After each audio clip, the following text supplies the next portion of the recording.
My dear students, today I want to tell you about spoken English. It is very easy to speak in English if we can know about the meaning, about the use of helping verbs.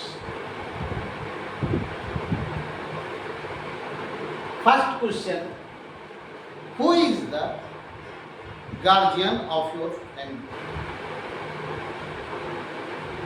पहला सवाल हम लोग करते हैं कि जब जनगणना के अंतर्गत सेंसस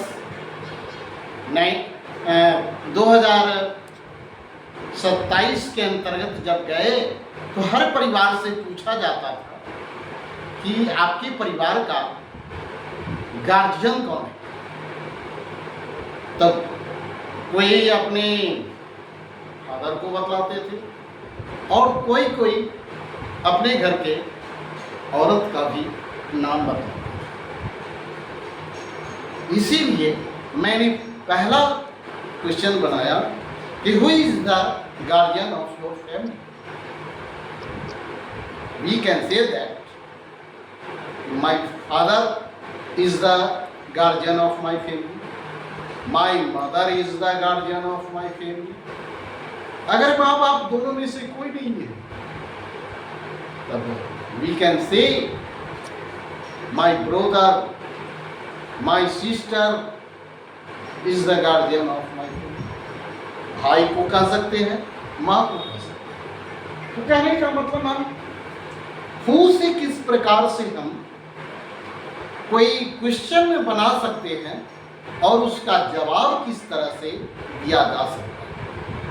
दूसरा क्वेश्चन है कि who is the head master of your school. जब बच्चे स्कूल जाते हैं, जब घर पे रहते हैं तो पूछता है कि गार्जियन कौन है, और स्कूल में जाता है तो कहता है कि तुम्हारे हेड मास्टर कौन है, तुम्हारे वर्ग शिक्षक कौन है। तो इस तरह से सवाल अगर रहे कि who is the head master of your school, तो किसी भी स्कूल का बच्चा हो वह अपने हेड मास्टर का नाम बताएगा और अपने स्कूल का नाम लाएगा, और इसी दोनों पॉइंट को सेट करते हुए आंसर दिया जा सकता है कि Shafaullah is mister MD Shafaullah is the head master of my school, या ऑफ आवर स्कूल भी कह सकते हैं, क्योंकि विद्यालय किसी एक निजी व्यक्ति का नहीं होता है, इसीलिए आवर स्कूल भी कह सकते हैं। और सवाल केवल आपसे पूछा जा रहा है, इसीलिए हम माय स्कूल भी कह सकते हैं। दोनों तरह से हम जवाब दे सकते।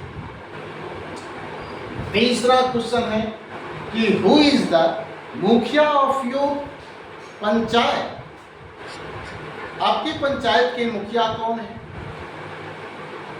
या हो सकता है कि हम कहीं और है और पूछ रहा है कि बेला मचपकोनी पंचायत के मुखिया कौन है, तो उसका सवाल भी हम इस तरह से बना सकते हैं कि हु इज द मुखिया ऑफ बेला मचपकोनी पंचायत। तो इसके आंसर में है कि श्रीमती जय कला देवी इज द मुखिया ऑफ आवर पंचायत या बेला मचपकौनी पंचायत। दोनों तरह से सवाल का जवाब दिया जा सकता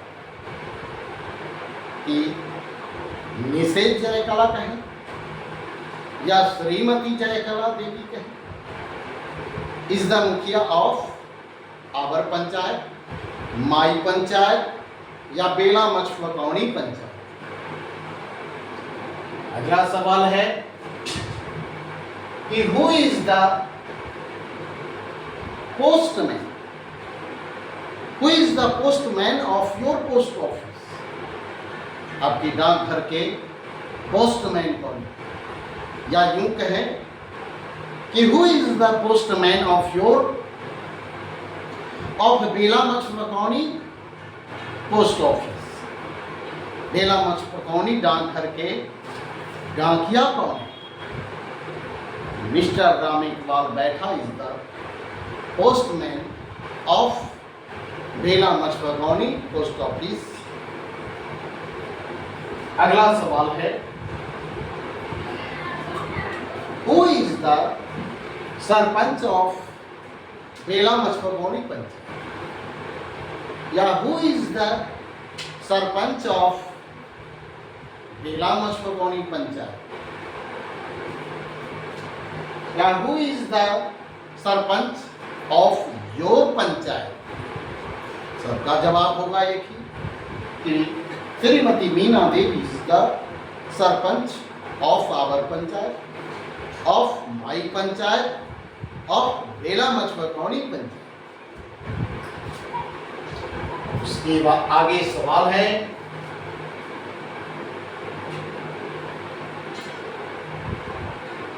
who is the incharge of police station Bela. Police station यानी बेला थाना के इंचार्ज कौन है? बेला थाना के जो इंचार्ज होता है वही दरोगा, दरोगा का ही दूसरा नाम इंचार्ज भी होता है, क्योंकि उसी के अंदर में वह होता है, इसलिए वह उसका इंचार्ज। तो बेला मचपकौनी के दारोगा कौन है? तो कह सकते हैं कि मिस्टर अचल अनुराग इज द दारोगा ऑफ बेला पुलिस स्टेशन। उसके आगे का सवाल है कि who is the manager of ग्रामीण बैंक बेला खुर्द। बेला खुर्द ग्रामीण बैंक के मैनेजर कौन है? तो mister Mahesh Kumar is the manager of ग्रामीण बैंक बेला। अगर उससे हम और भी सवाल बना ले कि हु से हम कैसे किस तरह से क्वेश्चन बना सकते हैं, और हु से जब क्वेश्चन बनता है तो उसका जवाब हम किस तरह से दे सकते हैं, तब हमारा एक हु वाले सवाल का जवाब का स्टॉक हमारे पास हो जाएगा। इसलिए हु वाले से फिर हम 10 क्वेश्चन बनाने की कोशिश करें और उसका जवाब भी बनाने की कोशिश करें, सही हो या गलत, ये बिना इस पर विशेष मंथन किए बिना हम इस चीज को हम बोलने का प्रयास करें, लिखने का प्रयास करें, तब जाकर के हमारा स्पोकन इंग्लिश टंच होगा, तैयार होगा। इन्हीं बातों के साथ आज के स्पोकन इंग्लिश के इस क्लास को मैं खत्म करता हूँ। Good bye.